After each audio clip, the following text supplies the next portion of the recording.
Hi guys, a very good morning. Mamuka say. So, taking a look on this tweet, which is right there on the screen, which I have placed on the screen. This is a picture which is there, and on this picture, you see a poor lady seated, amai vakapfugama. Then, the next picture here, you see amai vachidya. Vachipakurirwa neumwe mukadzi murombo zvekare.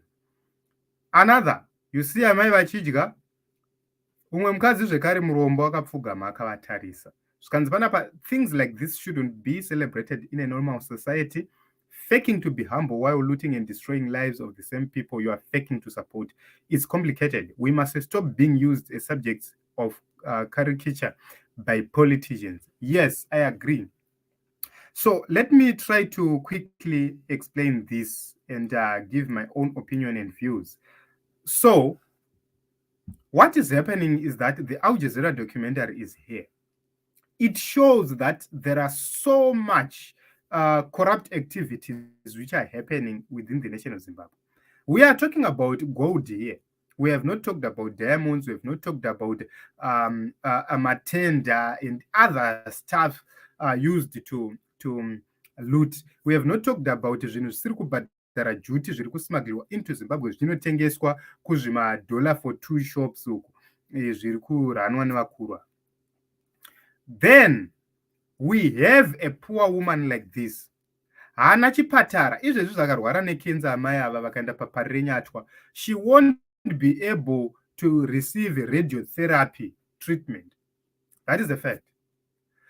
Havakwanise kuitwa scan because inina paparenyatwa mazuva ataenda paparenyatwa taitoenda kunoskanwa kuma-private doctors.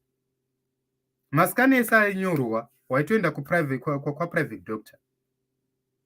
So tikabva ipapo tikatarisa the issue about schools 5 years from now, vana vambi ava vanenge vachembera vatadza kuenda kuuniversity, vamwe vatotadza kunyora O level, vamwe vatofoira O level yacho. Why? Because rural schools dzakasakara, dzakaora, but vanonyora same exams nedzevana vari mutauni. Wobva ipapo wotarisa kuti food poverty in their homes. There is massive food poverty in these homes to an extent yekuti vakadzi vari kutohurira chikafu. Because there is no option. Mudhara anenge akatodzvinyiwawo neikonomi, akasungwa neikonomi. Hapana chiri kufamba kusaidi kwake. Mai hapana chiri kufamba kusaidi kwavo. Pobva pauya chimwe chimuchinda chobva chatoti amai tondipai. Do you think that woman will let children die? No. So you see kuti we are having broken homes, divorce, we are having zvirwere zviri kuspreadwa, we are having zvinhu zvakasiyana-siyana zviri kuitika within our society because of a few individuals. Vanhu vane hutsinye. People who do not care about an individual, an ordinary Zimbabwean. They don't care. If you go kumajere kune vanhu vakazara ikoko vakavharirwa vasina mhosva dzavakapara.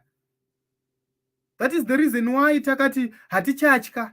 Because if you go to jail, if you go to prison, no, not for sure this person ane 10 years ari on remand asati atongwa.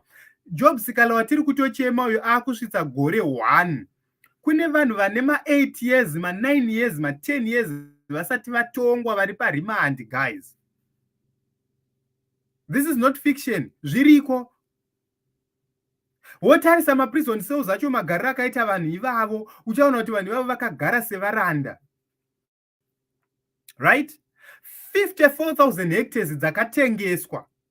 Dzakangotengeserwa Belarus kuti imaine. Inzvimbo yakagarwa nevanhu right now pavari kuti pamusha pedu, pamba pedu, makafirwa nevabereki. Ndokubva vabereki vakusiyai musina chamuinacho, ndobva marelocata mukaenda kunogara kumusha, ndo pamuri kutoti pamuinapo, then rimwe rombe rouya roti ibva ipapo without compensation.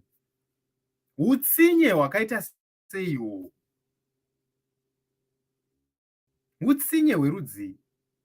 then 30,000 hectares kuloveld dzatengeswa just because of diamond riri kunana chilonga zvichikwira zvakadai kusvika kudhuze nekunana ngundu. They have decided to relocate people so that vanorima sora, but the main agenda inenge iripo ndeyekuluta diamond rinenge riripo pasi because the pegs are there. Takamaona machaina achimhanya kunana chingwizuko vachipinda, dzakauya mota dzichipinda dzichisevhaya. Kwaona achiita madecisions akadai, so it's not just a decision, zvinhu zvakatorongwa kudhara. That is the reason why they are willing to arrest, to detain without trial. Havana basa nazvo. They are willing even to kill. Havana basa nazvo. It's because vane Hutsinye, but they pretend to be humble, they pretend to be nice people, they pretend to love us, yet they don't. Your actions should show love. Kana uchitira munhu murombo zvinhu zvakadai, so instead yekuti muuye movavakira zvikoro, movavakira zvipatara, moita kuti vagare zvakanaka, you are busy doing muchienda kunodya muchiita sei. So Team Zimbabwe, if we don't make this decision in this 2023, tichatongwa kusvika tatongwa, kusvika waona kuti chero mukadzi wako achapedzisira asiri wako. Remember the laws they've been advocating zvekuti iwewe mukadzi wako iwewe wawakaroora hauchakwanise kuti ukamwana nechikomba wovhoisa anokudza kuti mudhara itai muchendo kusungisai mukadzi wako, which means unomuwana ari mumba mako okutorera mukadzi wako, hapana zvaunomuita. Tichapedzisira vanhu vemuZimbabwe taakushandiswa semaslaves munyika medu, maChinese achiuya tichishandiswa muno muZimbabwe, zvichapedzisira zvaakuitika because timu iri rine Hutsinye.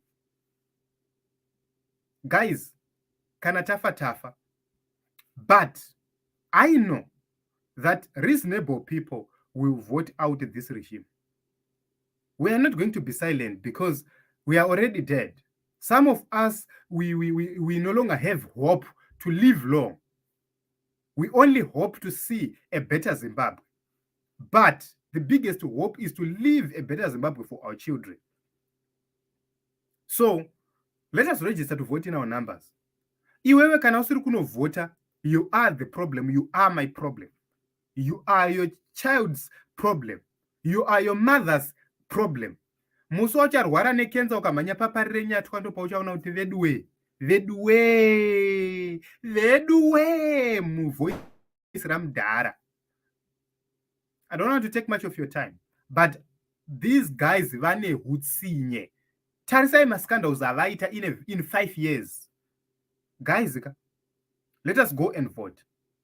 Let us go and vote in our numbers. Apa hapasi kuda kutaurirana kana kunzi Chamisa azodai saka indi chazodai. Apa pari kungoda kuti enda ungonovhota. Zvekuti Chamisa aitei hazvina basa. Hausi kumuziva here Chamisa iwe? Hausi kumuziva here? Saka unoda kuudzirwa chiiko kuti Chamisa azoita chakati? Unoda kuti Chamisa ataure kuti chii kuti uende unovhota ubvise mbavha. Uri kuzviona kuti vanhu ava vatadza vauraya nyika, but unoda kuti Chamisa aite sei? Odii kuti iwe uende unovhota? Zvimwe zvinhu guys, ngatisaita zvinhu zvekuda kunyengererwa, because this is about our future. Vamwe vanhu vari kudiaspora, they are living good life, but muchati taakuda kudzokera kumusha, mugosvika kuno kumusha kusisina kumusha kwatengeswa. It will happen one day. Because ukana 30,000 hectares dzichitengeswa, ukana 54,000 hectares dzichitengeswa, kuVictoria Falls kwese vari kungopamba vachitora. Tichasara tisina chatinacho. Unoziva Timurana Robert raita zvekungoginyabvurirana mapurazi avagara vainawo iwayo, ndo avaingoginyabvurirana sina vanhu vakawanda. Iri timu iri riri kutoya richiginyabvura mapurazi acho amakapinda imi vanhu, ndo pavari kuuya vachitora. Harisi kutombozviziva, riri kuginyabvura kwese. So Team Zimbabwe, let us register to vote and make sure that baba nevana vako nemhuri yako, baba pamberi, vana pamberi, isa baba uchitofambira kumashure kwaunovaona, munhu wese oenda unovhota. Team Zimbabwe, this is it. Let us meet in other episodes and other